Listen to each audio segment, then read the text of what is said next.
Welcome back to this week's Hitting the Chip. I'm Josh Franklin. We're here with Ken Carroll, and this week we have our special guest, Craig Danhuser. Tell us what Craig does here, Kenny. Craig works 3 days a year. No, I don't. I work 6. Well, whatever. He works less than 1 week a year, and now he's got enough money off that. Less than 1 week's worth of work to sponsor the race at Lucas Oil Speedway. We're talking about the Big Buck 50. When we come back, we're going to tell you guys all about it. The truth. All right, welcome back. Craig, welcome to the show. I guess tell us the truth about what you really do. Well, Kenny always gives me hell about that. I only work 3 days, but it's really 6.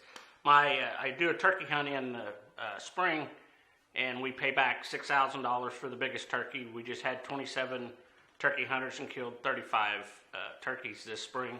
Had to take a couple weeks off racing to do that to make money to get through the summer.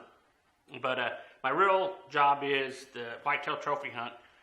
It's a deer hunt. We take 230 hunters the first 3 days of the Missouri firearm season.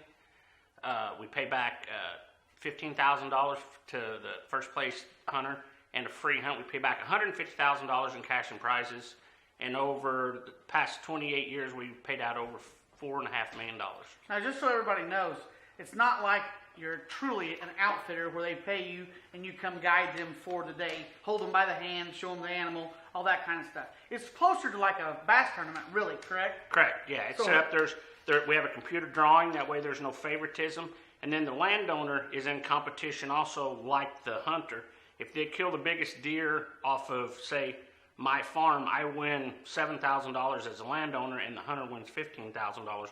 So yes, it is a lot. So like it gives the landowner an incentive to keep people off their property, food plots, keep things up. So Whitetail, as me also, we pay them for the hunter being on there. So the landowner has a double opportunity of making money. So it's not like it's a high fence or nothing like that either. All it's free range. It's just free range, luck of the draw. Like you said, you have a draw, but that's for your stands Correct. The night before. It's a 3-day hunt, correct? Yes, everybody checks in on Friday. We draw Friday night. We hunt Saturday, Sunday, and Monday, the first 3 days of the Missouri firearm season. Gotcha. Do you have a website or anything? How do people, if they're interested, how do they look you up? www.whitetail.net, and you can get a brochure there. And like I said, it has our past year's winners and everything like that, phone numbers and everything. And you guys also have a Facebook page, correct? Yes, also. Who was the winner this year? Tell us about that. Don't know. No time. Yeah. We don't edit. Roll on. Wrong. Carl Benson. Well, I didn't know you was throwing that part in. I know that. Anyway, Carl Benson, I told this story earlier. Carl Benson from Middlesex, North Carolina. His wife bought him this hunt for Christmas in 2014. And what's the hunt really cost? $29.95. That's everything included, lodging, meals, and license. It's all inclusive once you get here. So it's $3 grand, 3-day hunt. All you gotta do is show up. We can get it. And a guaranteed good time from Yes. Guaranteed. Yes. And like I said, his wife bought that for him, and then in 2015 he won the hunt and won $15,000 and a free hunt bag. Now, even if you don't win, how many people get to come back for free anyway? Top 20. Top 20 people. Top 20 if you kill the come top back. 20 deer, Yep. you're going to come back next year for free. $3,000. You just made it. Correct. Yeah. Well, that's a really cool deal. And you've made that work for you guys for how long? This is our 28th year. Not very 28th good year at that business. math, but that's not very many weeks pretty good. Yeah. worth of effort right there. So yeah, three times 30 is 90 days. It seems to have worked out really good for you guys. Tell us about what we're really here today to talk about is our Big Buck 50. Well, how did that start? Well, I didn't start racing with you guys. I've been with you guys for the past umpteen years, but I didn't start racing until 4 or 5 years ago. And Batesville was the holy grail, and that's where we always went. Well, when Forrest bought Lucas and made it, the Wheatland track, and made it as beautiful as it is, we've always talked about, man, we need to kick it up a notch. We need to kick it up a notch. And my father and I run the whitetail business, and so we just sat in one day, and I said, I'm going to go talk to Dan and see what it'd take to be the title sponsor of this. And one thing led to another, and now we have the Big Buck 50, which this year pays $5,000 and a free hunt to the whitetail hunt, so you could win $5,000 and a month later kill a big deer and win another $15,000. At least. At least. Yeah. So that sounds like an awful good deal. And we have an awful good time. You have your horns and your mounts. Tell us, what's that the really big mount? I have the world record non-typical, scores 333 and 7/8. The Missouri Department of Conservation owns the horns, and they decided to put a park in Columbia, so they sold a set of replicas, and I had borrowed their first set, and so I was the first one there. I bought a set, and Bass Pro bought the other 49 sets. So I'm you're the only one. The only individual that owns. Where was that deer taken? Up by St. Louis. Gotcha. Was it a bow? It was one that hit by a car. Nothing. It was a No. rifle kill. Right, but the state ended up with it. The guy finished it off on the state right away. Oh shoot. Otherwise, he'd have been a millionaire. Yeah. Gotcha. Well, that's sometimes hit or miss. As far as the hunters that come to the hunt, I know you probably have some guys that are very, very serious hunters and probably different levels there, but really, I mean, there's no reason whoever wins this hunt from the race couldn't potentially win the hunt as well, right? No. There has to be a certain amount of luck that goes into it as well as skill. Yes, yeah, there is that. I mean, and not saying that as a landowner, you do that same thing. You know, we look at the draw when the draw happens and goes, I mean, just kind of like when we race and, you know, our heat races set up. We as landowners go, man, I got this good hunter on one of my great stands. Mm-hmm. So you start getting excited about that. And then you have, you know, like you say, you have guys that you just have to be in the right place at the right time. And, you know, somebody's going to win it, whether it's a great year and it's cool in the snow or it's hot and raining, it still pays $15,000 whether it scores 150 or 250. Where does the bulk of your hunters come from as a general rule? The East Coast. Probably 60% come from the state of Pennsylvania, 80% come from the East Coast. And I've been lucky enough that Craig oftentimes goes to a hunt just like this or similar to this in Oklahoma, and I've been brought along a couple times. And it is a really, really good time. I've hunted my whole life. I've never done nothing like this. And it's really similar. Being the somewhat of a gambling thing comes into effect with it, it changes how you hunt. And, you know, I used to be a pretty die-hard hunter. And this is really fun. It's enjoyable. It's a good time. There's lots of guys there, like-minded people in one place. How hard could that be? You do have to get up incredibly early. It does. It makes deer hunting intense for 12 hours a day. Yes, instead it does. Of, Probably instead of in 5 much minutes. the same way, you know, racing for $400 Yes. to win versus $5,000 Yes, to win. absolutely It is right. that exact same Everything dynamic. gets bumped up a notch. Right. Correct. Gotcha. But Well, we're going to take a little break real quick, and when we come back, we're going to talk a little bit more about the race itself. Welcome back to Hitting the Chip. This is a really special Hitting the Chip for us because us three feel like we have a lot of part about the Big Buck 50. The Big Buck 50 is kind of our race that Dan allowed us to have at Lucas Oil Speedway, to have all of our big name guys come race with us and pay good money. Now, it's not just really been an ego trip for you. The racing and the hunting intertwinement, if that's a word. I don't think it is. It's We'll close. use it. We'll use it. We're at your shop, so we'll call that. You know, it does go somewhat together. I know there was one year they had a hell of a wreck at Batesville. And at Batesville, for those of you who've not been there, you line up behind these big billboards. And it's black and dark, and it's the scariest place on the face of the earth. But anyway, we actually got out of our cars for the first time. And I think you sold a hunt. They're in turn 3 at Batesville Speedway. Set up on the concrete You know, wall. so this has actually worked out for you. Have you had any response from the Arkansas, Oklahoma area, and probably coming from this race? Yeah, not saying nothing. After last year's race, I had over 50 brochure requests from Arkansas, Oklahoma, Louisiana, from our race. Now, from years past, you kind of have a ratio as for every request that goes out, this many comes back. Correct. It's a general yeah. rule, You right? send out, normally you send out 10 brochures, you sign 100 of them. So that's about pays for Oh yeah, you. for this. what I did there. Yeah. Gotcha. Well, last year's race is a 50-lap race. The track course is going to be slick. We have the best of the best. The Lucas Oil Speedway is right here, centrally located. We encourage the guys from Iowa and up north to come down here. But as a general rule, our racing package is southern. And I'd like to see some more Midwest and north. southern. It needs to be the whole thing. Come on down. The rules package, you'll need to really stay tuned on that deal. We don't know if we're going to do everybody's tracks rules or Lucas rules this year just yet. We do have a Facebook page, Lucas Oil No, it's Big Buck 50 at Lucas Oil Speedway. at Lucas Oil Speedway. We have a Facebook page, so like that, and you'll get all the information about this race. And it's a really good thing. We have a really fun time. The one thing we don't want to do is mess up our racing, because last year's race, we had response. I mean, not only just the three of us, but people in town, people that watched it on, that seen parts of it on YouTube was like, that is hands down. I had track officials come down and go, that is the best race I've seen. Correct. On this racetrack. It was a great, competitive, awesome race from get to go. I was getting ready to pull on the track to take the trophy and everything down there with 4 to go, and I go, well, right here is going to be our top 4, and that wasn't changed even completely. In the last, sorry, I didn't mean to in those last 4 laps, it was a very competitive race, and I'm looking forward to more of that this year. And I have a lot of comments from people that enjoyed seeing what an IMCA stock car looked like racing against a coil-over Camaro. Yes. So allowing everybody didn't really cause much feather ruffling. Not too much. There was 1 or 2 cars that they had to hack on quite a bit to meet. Because anytime you do something like that, somebody is going to try and push it a little too far. A little bit further than the intent. Other than the 3 of us who didn't have to be tech men, and that looked like a bad job for them. Yeah, that would have been a horrible job. Thank goodness. That would have been a suck job that day. But anyway. Yeah. But no, it all worked out, and it was an excellent race. Yeah, good night. I'd really like to see 100 cars this year. So if everybody that watches this and puts it out, if we can make it be 100 cars, you're going to see bigger and better things in the next years to come. Yeah, Dan actually, we ain't going to say it, but he actually gave us some numbers that if we can produce 100 on a regular basis, that this could turn into. They're having a big race this weekend. The show me's this weekend. Late model race, I think, isn't that what that is about? Something like that. Yeah, I don't pay much attention.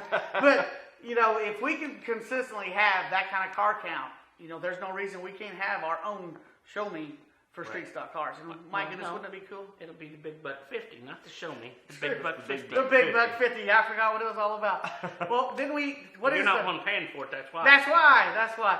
What is our rundown of who last year was the actual inaugural Big Buck 50? We had the street stock race the year before, was just our beginning of it. Right. Craig stepped up and made the real Big Buck 50.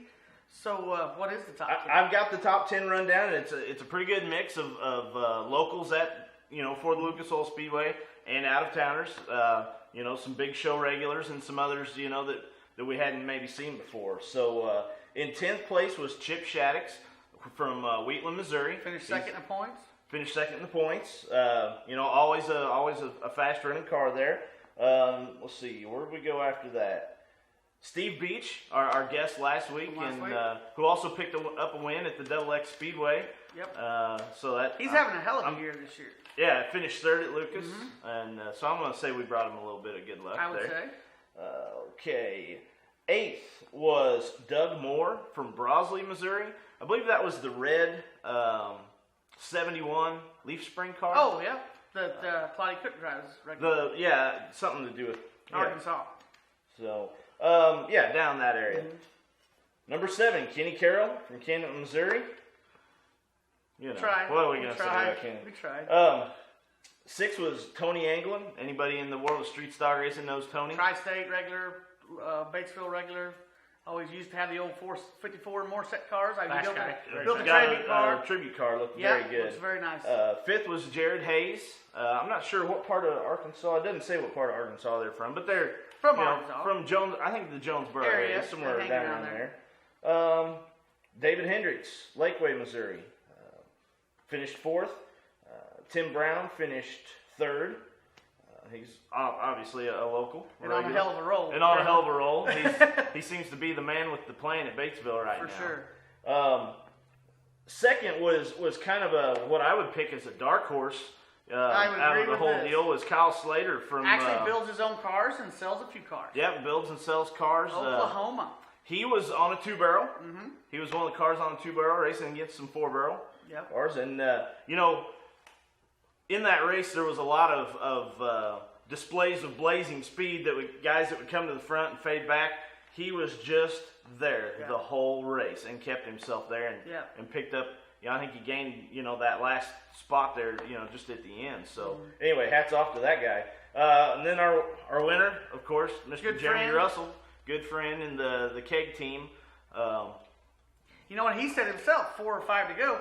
he's like, well, we're settled down. This is where we're going to be. Yeah, you he know? was And he ended up stressing out, winning. didn't know what to do. So you can't ever give up on these kind of races. Well, like how when you threw me under the bus on the guy there a second ago, do you have the numbers, Josh, on how many locals we had out of the 80 some cars we had last year? That How many made were the local? feature? No, how many locals entered, and then how many were out of towners? Did you have that offhand? I believe there was 70. I would have used the percent. I believe there was one more than Batesville. What was that? I believe 78. And I believe our locals were 24, if I counted that correctly. Good guess. Yeah. But we have a good time with this race. We would love to see it do some more. Like we said earlier, if you want to keep up with this Big Buck 50 race, like our Facebook page, the Big Buck 50 at Lucas Oil Speedway. If you want to keep up with this hunt, go to Craig's Whitetail. What is it? www.whitetail.net And your Facebook page is Whitetail Trophy Hunt. There you go. As always, hitting the chip. Keep us in mind on all that.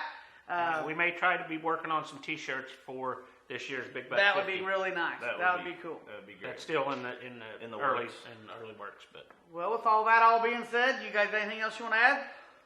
hope for 100.